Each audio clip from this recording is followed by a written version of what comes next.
사랑의 하나님, 주님의 은혜와 하나님의 도우심에 감사합니다. 저희들의 삶에 하나님 은혜와 은총을 내려주시기 원합니다. 힘이 들고 어려워서 낙심하고 낭망하게 되고 주저앉게 됩니다. 하나님께서 주시는 힘을 의지하게 하여 주시고 또 어려움을 이상한 일로 또는 어려움을 당하는 것 때문에 부끄러워하거나 괴로워하는 삶을 살지 않도록 도와주시고 고난 가운데 하나님의 은혜를 발견하도록 도와주시고 고난을 통해서 단금질하시고 강하게 하시고 온전케 하시는 하나님의 뜻을 발견하도록 도와주시기 원합니다. 겸손해지게 하여 주시고 또 더 하나님을 의지할 수 있도록 도와주시고 하나님께서 그 안에 감추어 두신 뜻이 있다는 것을 기억하며 온전히 세워질 수 있도록 주님 붙들어 주옵소서. 시험을 준비하는 학생처럼 하나님께서 주시는 그 때를 기억하며 준비해 나갈 수 있는 은총과 은혜를 허락해 주옵소서. 모든 것 통해 하나님께 영광 돌릴 수 있도록 지금 도와주시기 원합니다. 감사드리며 예수님의 이름으로 기도합니다. 아멘. 오늘 함께 보실 말씀 베드로전서 4장 12절부터 19절 말씀입니다.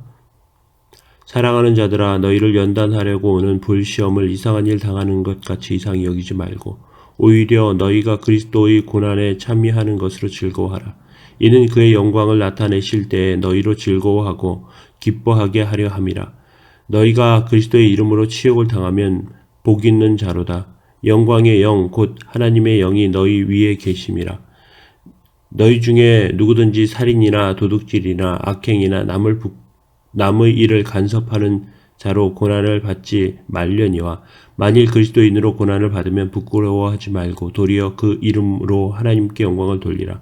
하나님의 집에서 심판을 시작하실 때가 되었나니 만일 우리에게 먼저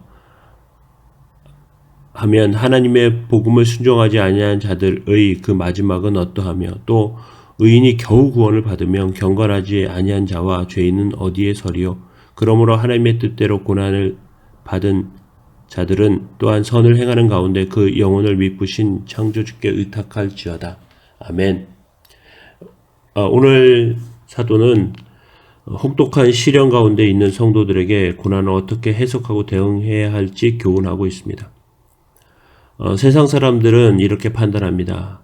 고난당하거나 어려움을 당하면 저주를 받거나 또 잘못했거나 온전치 못해서 그런 일을 당한다고 생각합니다. 그러나 그리스도인의 교훈은 그리스도인의 고난은 이상한 것이 아니라 당연한 일이고 때로는 작정된 일입니다.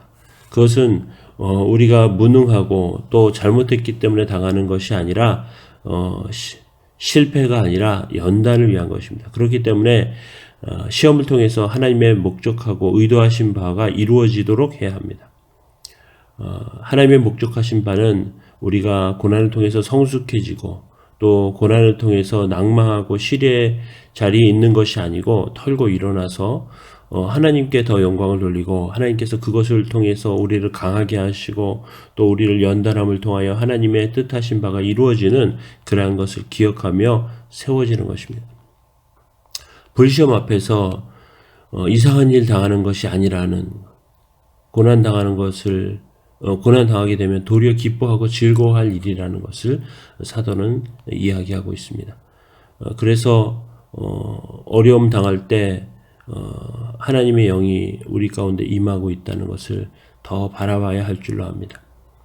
물론 모든 어려움이나 고난이 다 미덕은 아닙니다. 어떤 사람들은 욕심 때문에 고난을 받기도 하고 순종치 아니하기 때문에 고난을 받기도 하고 다른 사람의 일에 간섭하기 때문에 고난받기도 하고 또는 살인이나 도둑질이나 악행이나 본문에 나오는 것처럼 그러한 일을 하다가 고난을 받기도 합니다. 하지만 그리스도인의 고난은 그리스도인이기 때문에 당하는 고난은 그리스도인이기 때문에 당하는 어려움은 부끄러워할 일이 아니라 하나님께 영광 돌릴 일임을 우리는 기억해야 할 줄로 압니다. 그런 믿음 때문에 당하는 것은 수치가 아니라 그것을 통해서 하나님은 도리어 영광 받으시고 하나님께서 뜻하신 그러한 일들이 이루어지는 일인 사건인 것을 우리는 생각해야 될 줄로 압니다. 자녀가 고난당하면 자녀가 어려움 가운데 있으면 그 부모는 그것을 괴로워하기도 하고 어려워하기도 합니다. 또 자녀가 그 어려움을 당하면 더 안타까운 마음으로 그 자녀들 바라보는 것처럼 하나님도 우리를 그렇게 바라보시는 줄로 압니다.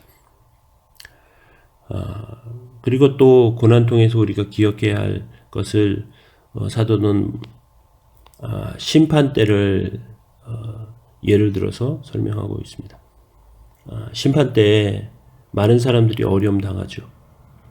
심판 때에 그 마지막을 성경은 이야기합니다. 우리도 심판 때에는 하나님의 영광의 순간을 보기 전까지 어려움과 고난을 당하죠. 그러나 그것으로 끝이 아니라 더 큰 영광의 자리에 갑니다. 의인이 고난 당하는 것, 의인이 심판 때를 만나는 것은 믿지 않는 자들에게는 그것은 보통 일이 아니라 그것을 통해서 죄인은 정말 설 수 없다는 것을 다시 한번 발견하게 됩니다. 하나님의 뜻대로 고난받는 자들은 하나님께서 그 안에 선한 일을 이루시고 그 영혼을 붙들어 주시고 세우신다는 것을 기억하며 하나님께 의존하고 의탁해야 합니다. 우리의 영혼을 하나님에 맡기는 것은 얼마나 안전한 일이고 얼마나 복된 일인지 모릅니다.